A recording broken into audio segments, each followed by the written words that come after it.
Good afternoon, everybody. Last panel of the day on this stage. I hope we meet your expectations. Come on up, guys. Come on up.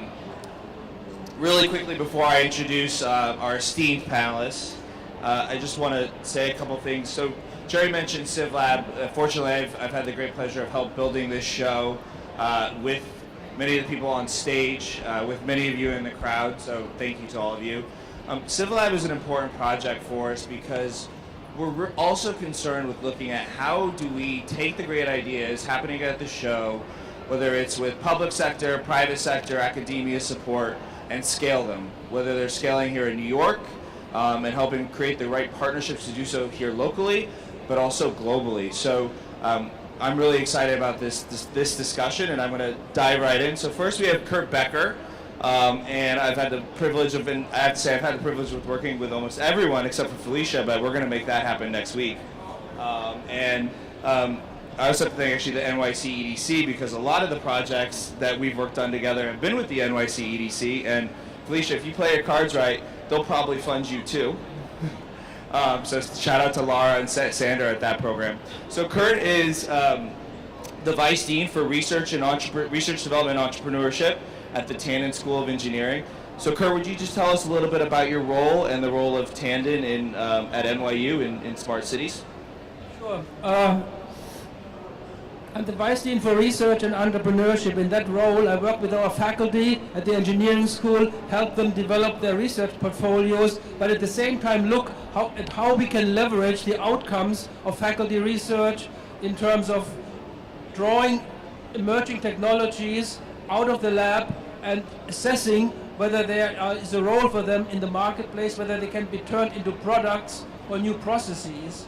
As part of this role, at the engineering school, I have oversight over 4 incubator, accelerator, hybrid programs, and I can go into this a little bit later in some more detail.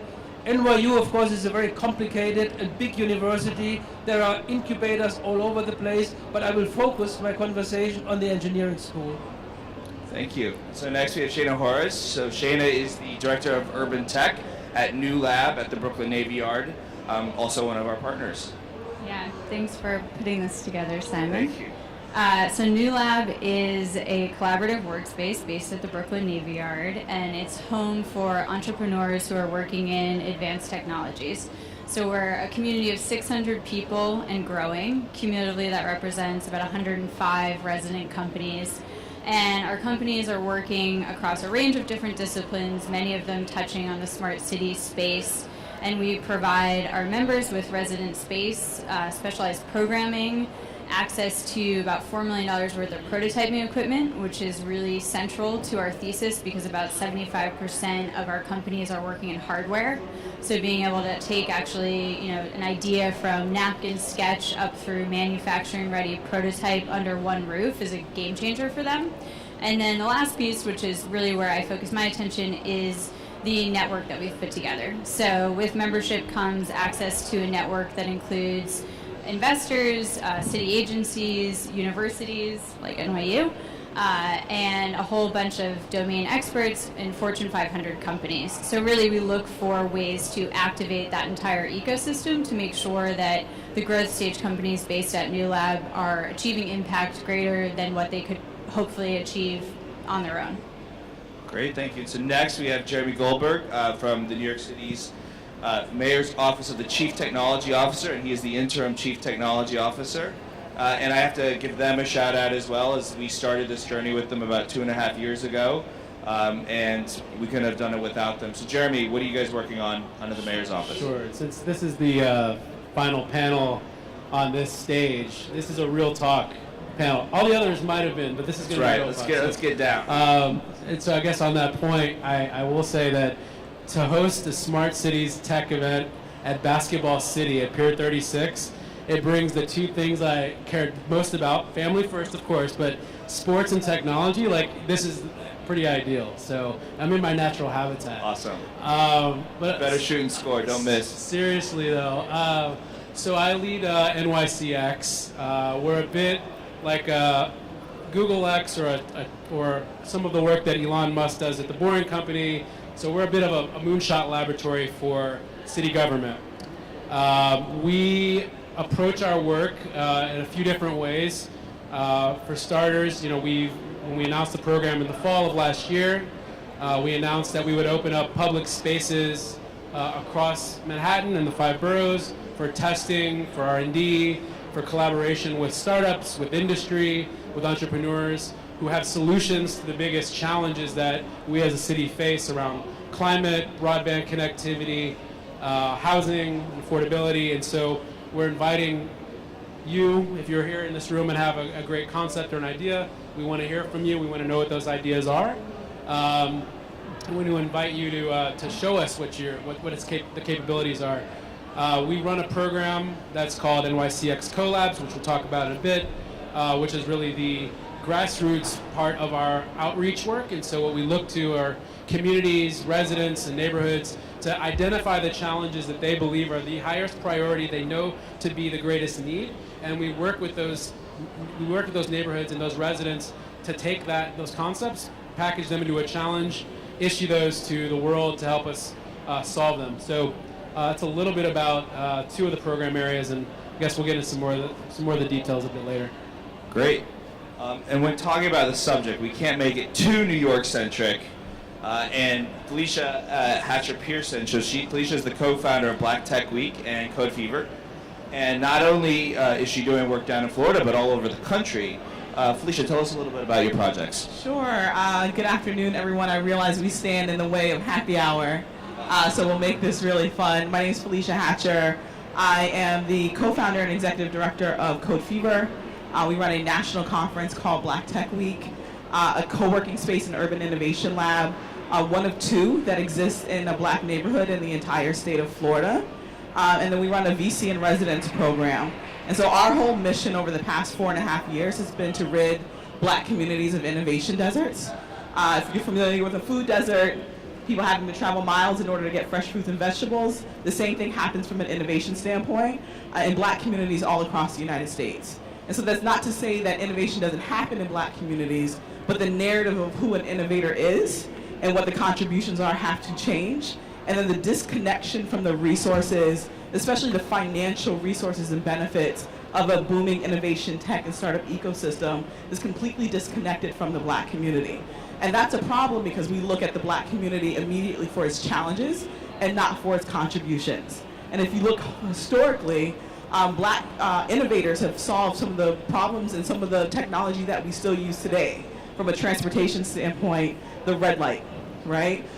When you look at crowdfunding, the black church crowdfunds every Sunday in church, right? And so that utility of community building as far as collectively putting money together to fund projects, in the continent of Africa, that's where it was created. It was called Susu.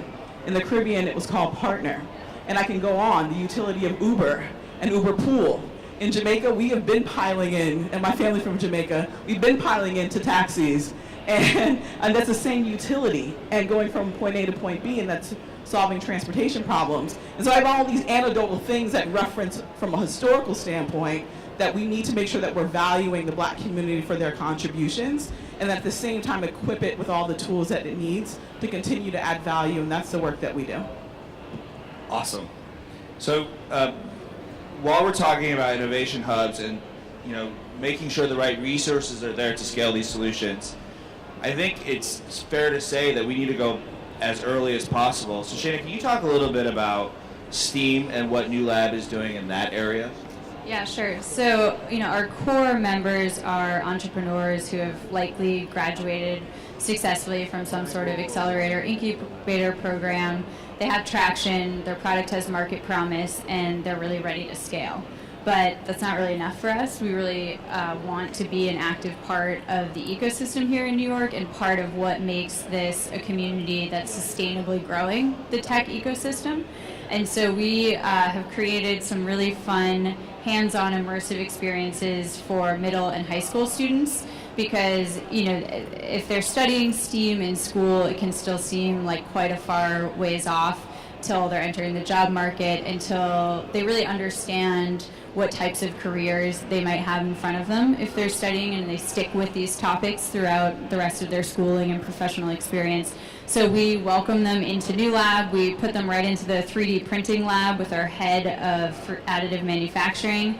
They get their head scanned. They get to print that out. They get to learn about what's involved in prototyping and how the companies that are based at New Lab are actually building products really based on addressing challenges that they're seeing in New York. So sometimes we'll ask the kids, what's a challenge that you're experiencing in your own community? Now find a company here who's addressing that. Would you address it in the same way? What would you change? And then we actually put them in conversation with the entrepreneurs. So just part of it is, walking them through the door and having that if you see it, you can be it moment, but then also creating more lasting touch points and opportunities really for exchange so that the kids get inspired and then they start to see a pathway and they can imagine themselves one day launching a business and being based at New Lab.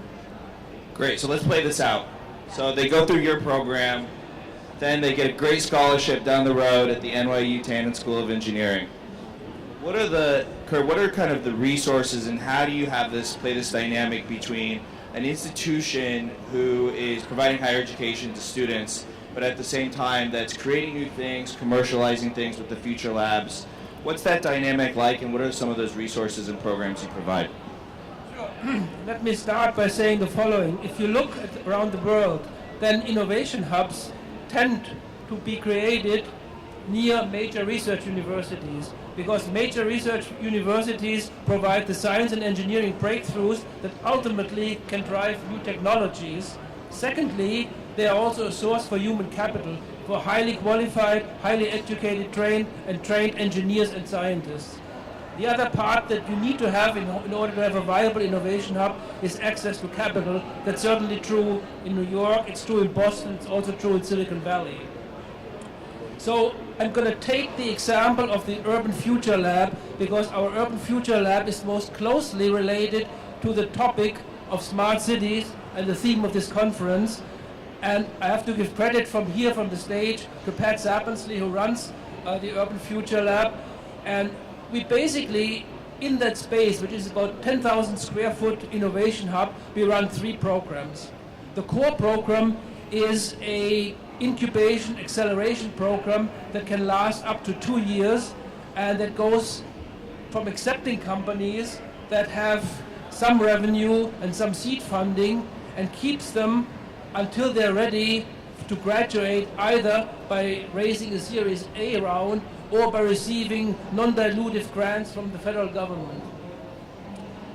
Being at a university, we have an earlier stage program which is called PowerBridge, and that is jointly done between NYU, Columbia, the City University of New York, Cornell Tech, and Stony Brook University. And it looks specifically into the research labs of our scientists and engineers and tries to identify emerging technologies that could come out of these labs.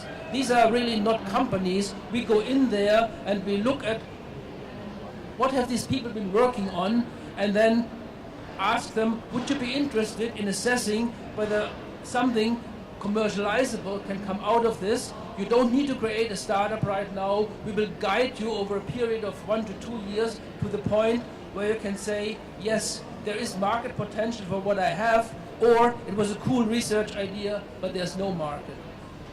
And then the third program that's run out of the Urban Future Lab is a workforce development for professionals. It basically targets people who are professionals who work in an established industry for 5, 7, 8 years, but who are intrigued by the prospect of switching into the clean economy, the energy efficiency economy, the clean tech sector. So we are providing a 120-hour rigorous curriculum that introduces them to the basics of clean tech, and we cap it off with a capstone project where they are assigned to either an established company or one of the startup companies to put what they learn in their courses to practice in an actual project. Amazing. So let's just keep going. So they have a project, they've hired folks through some workforce development programs.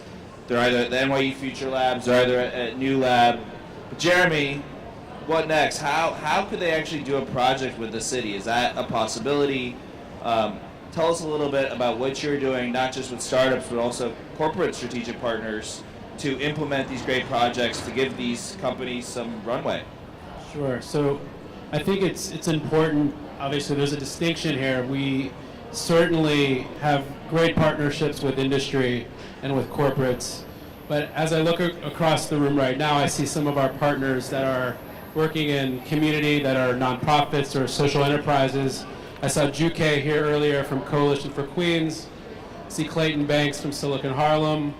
And my team, Jose Serrano McLean and Gary Johnson, who are seated there in the back, have been working for quite a while on how do we leverage the capacity and the capabilities, and how do we work with community as partners on all of these innovations and new solutions to the most important, needs that we have as a city. And so when I look to the examples and to your question about the way that we engage to kind of make to make something better, to improve a neighborhood, our NYCx Collabs program, I think, is in particular important here. Jose, who leads this program out of our office, a little over 18 months ago, established the partnerships with the Brownsville Community Justice Center, with neighborhood organizations, with Osborne Plaza and our Belmont Avenue. There are a lot of people that are involved in this work. And Osborne Plaza as a space to test the technology, right?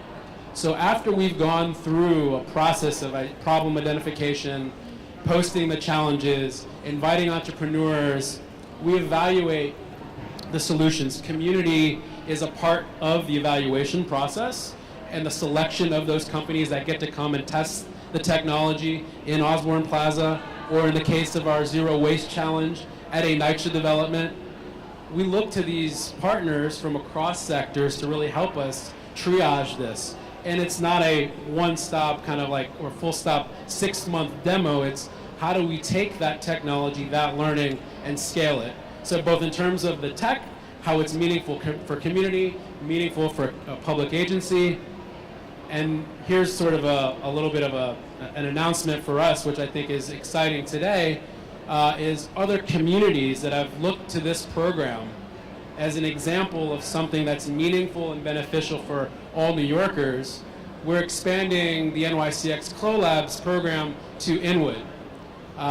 In partnership with the New York City Economic Development Corporation, in partnership with Council Member Ydanis Rodriguez, we are very excited that we've not only announced, but to get to work and roll up our sleeves on engaging corporate partners, on engaging our community partners in Inwood, and continuing to roll out this program. Because to Felicia's point earlier, which I absolutely loved, is what you may not expect in a neighborhood or a low-income neighborhood from a black or brown entrepreneur, right, that's there.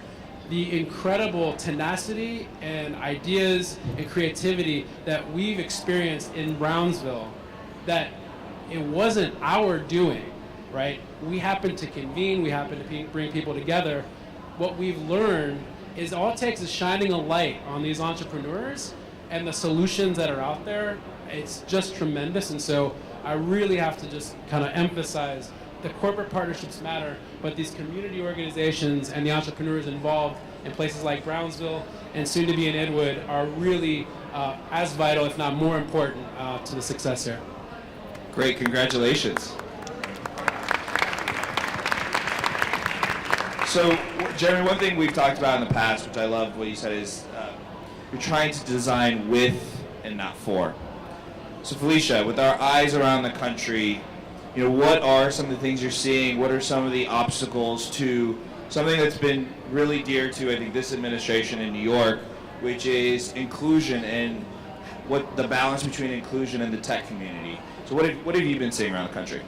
I've seen a lot of good, and I've also seen a lot of bad. I think one of the biggest issues that I'm seeing is really just around building innovative communities as a whole, right? And taking the work that we're all doing and looking at it from a holistic standpoint. So not just like building the programs, but how do we also match the social services to those programs so we're building people and communities up and including tech from a holistic standpoint. For me, that's like one of the biggest things. The other part of that is just like infrastructure. You know, a lot of the communities that we want to go into and we have all the best intentions do not have the infrastructure to support the programs that we're putting together. And so the expectations that people have of like, this is all we need to do and we should expect X, Y, and Z, that's not going to happen if we're not being intentional about making sure that there's funding and support to lay down the right infrastructure to support that, right?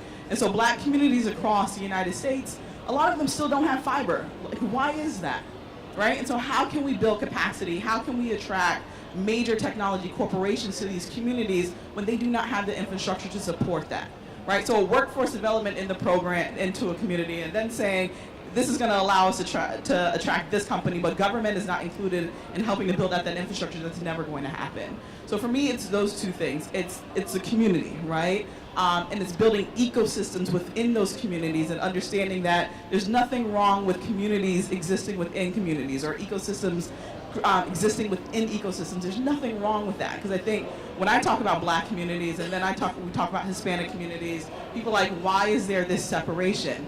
There's nothing wrong with an appreciation and a celebration of culture and marrying that with technology and marrying that with the smart cities conversation. But we have to be open enough to be able to have all of that and understand how that leads back into the overall ecosystem and makes our communities better and makes our communities smarter. And Great. Just to jump in on that, Do it. if we're having these conversations about smart cities or when we're having them and we are not having a conversation about inclusion and about people, that's not a conversation I want to have. I mean, I would just jumping off that, I think, you know, we talk a lot about real problems as opposed to perceived ones, right? So even for an entrepreneur who may be based at a university or based at a place like New Lab, they'll have a really promising emerging technology, but if they can't prove that it's addressing a real problem that people are perceiving as a pain point, then there's no market for them. So it's not just about a choice to be inclusive, it's really also a business mindset. So I think it's really important to recognize that these are the right things to do from an intention standpoint, but it also makes sense from a business perspective.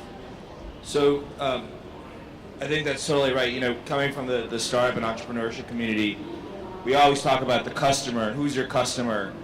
And one thing I just want to point out about this conference is we've really taken the mindset that the customer is the citizen. And when we started building this, and I think almost everyone on this stage has participated or been part of it, we started building this, we went to the customer and we said, and all the organizations in New York, we said, if we build a conference, A, what would you want to how would you want to benefit from it? What do you want to get out of this? But B, what could you contribute? And one of our colleagues said, well, we should so we called 50 organizations, they all came, they all signed up, said, yeah, we're going to do this. And my colleague said, we should do this every month. I said, you're crazy, but okay, let's give it a shot. So we call these smart city town halls, and we've done about 20 in the city of New York. We've had co-founder of WeWork speak at them. We'll have partners speak at them. Vivian in the front row has spoken at them. And we've get 70 to 100 people in a room every month. We've had jobs come from that. We've had partnerships come from it. And when we looked at the conference, we said, how can we build a conference that's organic and bottom up? And that led us to our tagline, Powered by People. And so I just really wanted to throw that out there as we're here, and I don't know if anyone has told that story yet. So as we're talking about partnerships and all these groups that build something such as this platform or institution, Kirk, can you talk a little bit about the partners, whether they're with the Future Labs or Urban Future Lab, but what are the role of private sector or government such as the city or the state in making NYU Tandon such a success? Well, if you look at all the incubators that we started over the years, they were all seeded with public money from the New York City Economic Development Corporation or from the state's New York State Energy Research and Development Authority. But government should not be the only money that comes to the table, and both the EDC and NYCerta have made it very clear to us, we want you to go out and engage customers, engage the private sector, and basically build these incubators as a private-public partnership. And at some point, we want to step back, and these entities should become self-sufficient. They should sustain themselves because the startups address problems that are important to society, that are of significance to major companies, and they will step in and provide sponsorship, and they may even come in and start joint development agreements with some of the startup companies. So the idea of a public-private partnership is very important to sustain these innovation hubs. And what does the city or the state get out of it? Do you have any numbers or anything of jobs or capital raised within the community that's gone back to New York? That's a very interesting question, and the answer is absolutely yes, because every time you get money from the city or the state, at some point they will come and say, what have you done with our money? So about six months ago, we did an economic impact study of our future labs since the inception from 2009 to the end of 2017, and it turned out that the economic impact on the city alone over that period collectively was over $4 billion and more than 30... How much? $4 billion. Okay. And more than 3,200 jobs were created. Amazing. There is another interesting observation. If you look at the annual growth of the economic impact, it is very, very slow at the beginning, but after 4 or 5 years, it's really beginning to take off. So for a university or any organization that wants to support and seed these innovation hubs, you have to have staying power. You cannot just look 1 or 2 years and say, oh, it's a minimum impact, I'm going to pull out. You really have to stay the course over many years. So that is a great story alone, but I think it takes us, and I want to get Felicia's point on this. New York, we have a lot of great institutions. It was hard to do that, but we have a lot of the resources to do so. Do you think that model is replicable? Are there other models that we should look at in other communities to help raise and create more jobs in those places too? Yeah, so the jobs question is always a very interesting question for me because there are a lot of initiatives, there are a lot of workforce development initiatives. There are not a lot of corporations that are working directly with these organizations so that there's a direct pipeline to jobs. And that is always a problem, right? That's why you see this shift even in the conversation around coding boot camps. And we've run a coding boot camp for 4 years. But if the corporation and the hiring partner is not strong and is not there, then what do you have? You're training, you're almost in a train and pray model, right? Which most of us are in. You're training and you're praying that someone's gonna hire the people that you're putting out on the other end of it. And so that's the problem. And I think, I think definitely local government can do a much better job. When they're giving the benefits away to these these companies and attracting them, making sure that there is a stronger partnership for hiring is one thing that can be done. Corporations having a better vested interest in the output of our universities and our coding boot camps and our vocational programs, and actually helping more to kind of craft the curriculum so that we are actually putting out what they want to hire, because there's still a disconnect there, right? We've seen that with our university systems. We now see that with our vocational and our coding boot camps. And so for me, it's like, how do we shift that? Like, if we can change that, then we can change the unemployment numbers that we have in communities across the United States. Can I add one anecdote there? So New Lab is located in the Brooklyn Navy Yard, which is this 300-acre campus that stretches in Brooklyn along the waterfront from Williamsburg to Dumbo, Vinegar Hill. It touches Fort Greene and that whole neighborhood along its edge. And we're basically surrounded by some of the biggest public housing units in the city. And at the height of the Navy Yard, back during World War I and World War II, 70,000 people came to work there every day.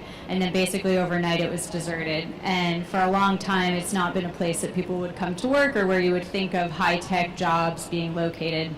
And it's really thanks to the city's investment, the state investment, and the Brooklyn Navy Yard Development Corporation that now has the mission to bring back middle-class jobs to the Navy Yard, but they've gone a step beyond. They've developed a really interesting partnership with the Department of Education that New Lab is now involved with as well, which is to create a STEAM center. So students from some of the most underserved schools in Brooklyn around the Navy Yard's neighborhood are spending their last 2 years of high school actually on site at the STEAM Center in the Navy Yard, and they'll be doing a number of different exchanges with companies. So for students who are part of the engineering track of that, they'll actually come to New Lab, shadow our companies, and our member companies as well as our own team have been providing input to them on the curriculum for these very reasons, because even with the best of intentions, still the first draft of the curriculum and the things that these students would be learning in the classroom was so divorced from the actual skills that people were looking for in entry-level engineers or people with a computer science background. So I think it's like sometimes it's not enough just to set up those different pathways. We actually have to really connect those pieces. Yeah, I'm thrilled that this conversation has kind of turned to the education side and the university involvement and the activity that's taking place in training and programs.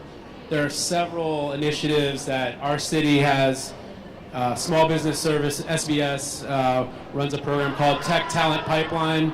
And the reason that I bring that one up is I absolutely love our partnerships with NYU, with Tandon, with CUSP. Spoiler alert, we're going to be announcing something with Cornell Tech soon in our NYCx programming. But we need to, I believe, do a lot better in showing love to the city universities of New York. The CUNY system is graduating so many talented young people who are more than capable and qualified to work at any of these companies in New York City.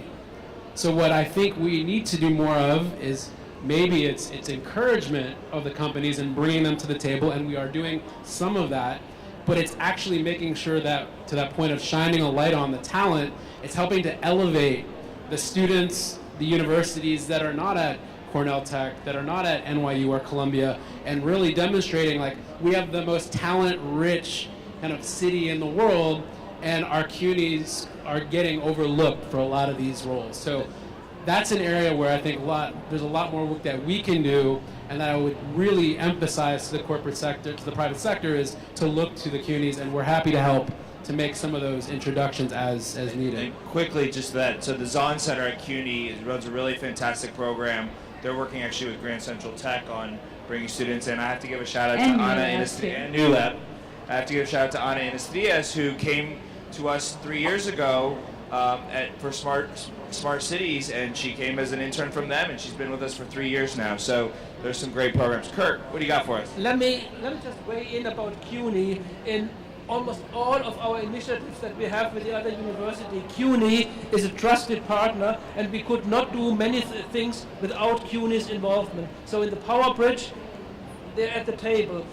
When we wrote a proposal for an AR/VR hub, there are 2 colleges of CUNY that are involved. So we certainly recognize it, the EDC has recognized it, and they have become a trusted partner in all of our initiatives. I want to add something else. You mentioned the Navy Yard. There's another big innovation hub in Brooklyn, and that's Industry City in Sunset Park. And if you know anything about Brooklyn, you know that Sunset Park, economically and in terms of diversity, is not exactly the Upper East Side of Manhattan. So when we built our most recent incubator, we deliberately placed it in Industry City in Sunset Park. We attracted a private sponsor, Barclays, and when they came to the table, they told us, we give you money, but the mandate is do not create an academic enclave in Industry City. You need to have outreach components into the local community. And that's what we're doing, and it's a flow in both ways. We get inspired feedback from the local community. So I got the old 5 from the team in the back, which means we're wrapping up. I mean, if you guys want to stay, we're happy to for a couple more hours, but I think we want to get to happy hour too. So, okay, 1 minute. You got this great audience of people. We'll start with you, Kurt, and go down the line. What do you want them to remember from this show or this conversation? I want everybody here to remember that New York City is extraordinarily rich in innovation and technology commercialization hubs, and it comes about because there is a collaborative spirit between the local government, the private sector, and the academic sector. Agreed. We couldn't do it without any of those individual contributors. I think I would just want everyone to take away that New Lab is a pretty incredible ecosystem, and whether you're a student or a startup or a Fortune 500 company or a VC, we have a role for you. We're constantly looking for really meaningful collaborations whereby we can energize what's happening in our building and influence the city in a positive direction. So be in touch and don't be shy. Jeremy. So not just because he's our mayor of New York, but that this item and that these issues of inclusion and equity and fairness matter. It's overall something I believe every major city, every mayor of those cities needs to design, needs to think about, needs to understand what their strategy is around diversity and inclusion and what that means in the tech ecosystem, and how we're connecting minorities and women-owned, operated tech startups and companies, and getting those individuals and companies connected, not just for city contracts, but to the broader ecosystem of accelerators and programs that are out there. And I believe that the more that we look to, and I think the more that cities are thinking about that approach and engaging industry for future partnerships, I think the better off we're going to be, because I'm concerned that if we're having a conversation again about our smart city, and that is not central to the way that this is going forward, then I'm really concerned about why we're doing this work. So, All right, finish us strong. Yeah, so I think there is no way to have a conversation around smart cities without including Black and Brown communities immediately for their contributions. There's a lot of communities and municipalities across the United States that are actually leading the way in smart cities. Miami Gardens is leading the way in the county of Miami-Dade for smart city initiatives solving gun violence issues and a number of issues. And that's not a part of the overall smart cities conversation. So I think that's my biggest thing. And then shameless plug, Blacktech Weekend, New York City is next week, May 17th through the 19th, in partnership with Etsy and Barclays. And we also have a $4,000 FinTech pitch competition that's a part of that. So I hope to see many of you there next week. Make sure you're there. On that note, see you guys in 2019. Hope you enjoyed the panel. Appreciate it.